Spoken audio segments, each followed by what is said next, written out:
కడల ముంచే ప్రయత్నం పుట్టలెన్ని చేసిన గాని సాగదు ఎవ్వని లక్ష్యం పొడిచే పొద్దుల వెలుగు పంచంగా అన్నగదిలినాడే చంద్రన్న లోకేశన్న బాట నడిచినాడే ఎన్టీఆర్ ఆశయాలకు అందరికీ నా కృతజ్ఞతలు. కురుగొండ్ల రామకృష్ణ గారు మన వెంకటగిరి నియోజకవర్గానికి 10 సంవత్సరాలు ఎమ్మెల్యేగా పనిచేశారు. ఆయన 10 సంవత్సరాల్లో చేసిన అభివృద్ధే ఇప్పుడు ఎక్కడ ఏ నియోజకవర్గంలో ఏ గ్రామాల్లోకి వెళ్ళినా మనకు అదే కనిపిస్తుంది. గత 5 సంవత్సరాల నుంచి వైసీపీ ప్రభుత్వంలో కనీసం ఒక కాలం మీద రోడ్డు కూడా వేయలేదు, కాలం మీద కనీసం బండ కూడా వేయలేదు. అలాంటి అభివృద్ధి ఎక్కడా కనిపించలేదు. కాబట్టే ఈరోజు నియోజకవర్గంలో ఆయన్నే ఎమ్మెల్యే కావాలని చెప్పి ప్రతి ఒక్కరు కోరుకుంటున్నారు ఓపెన్గా.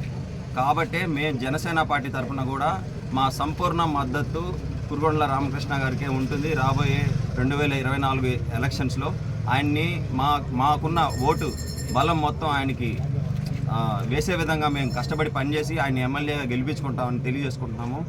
జై జనసేన, జై హింద్.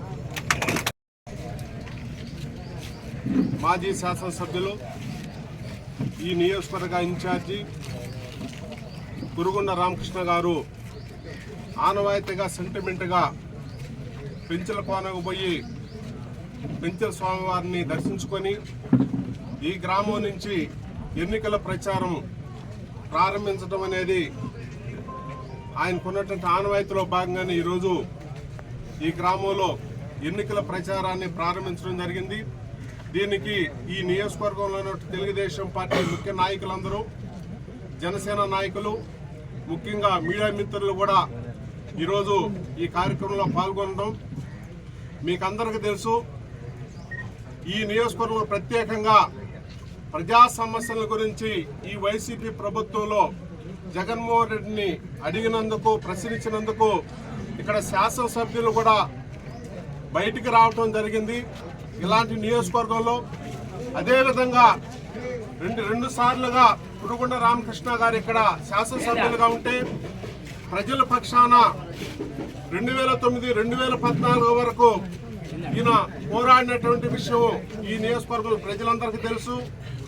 మరి పాలకపక్షంలో వచ్చిన తర్వాత వేల కోట్ల రూపాయలు ఈ నియోజకవర్గంలో ప్రతి గ్రామంలో ఎవరికి ఏం కావాలని చెప్పి అన్ని వర్గాల ప్రజలను కూడా వాళ్ళ యొక్క అభిప్రాయం మేరకు వేలాది కోట్ల రూపాయలు చంద్రబాబు నాయుడు గారి దగ్గర ప్రత్యేకించి అభివృద్ధి పనులు, సంక్షేమ కార్యక్రమాలు కురుగొండ్ల రామకృష్ణ గారు చేసినటువంటి కార్యక్రమాలు ఈ నియోజకవర్గ ప్రజలు ఒకసారి నియోజకవర్గంలో ఏ కార్యక్రమం ఎన్నికల ప్రచారం మొదలు పెట్టాలంటే మన అందరి ఇక్కడ ఈ చుట్టుపక్కల గ్రామాలన్నింటికి కూడా ఎంతో ప్రీతిపాత్రమైనటువంటి మహిమాన్వితమైనటువంటి పిరుసుల లక్ష్మీ నరసింహస్వామి సన్నిధిలో రాత్రి నిద్ర చేసి ఉదయాన్నే ఆయన దీవెనలు తీసుకొని మన దాసరపల్లి గ్రామానికి ఇచ్చేసి 5 కుటుంబాలకి తాంబూలం ఇచ్చి వాళ్ళందరి దగ్గర ఆశీర్వాదం తీసుకొని ఈరోజు ఎన్నికల ప్రచారం మొదలు పెట్టడం జరిగింది.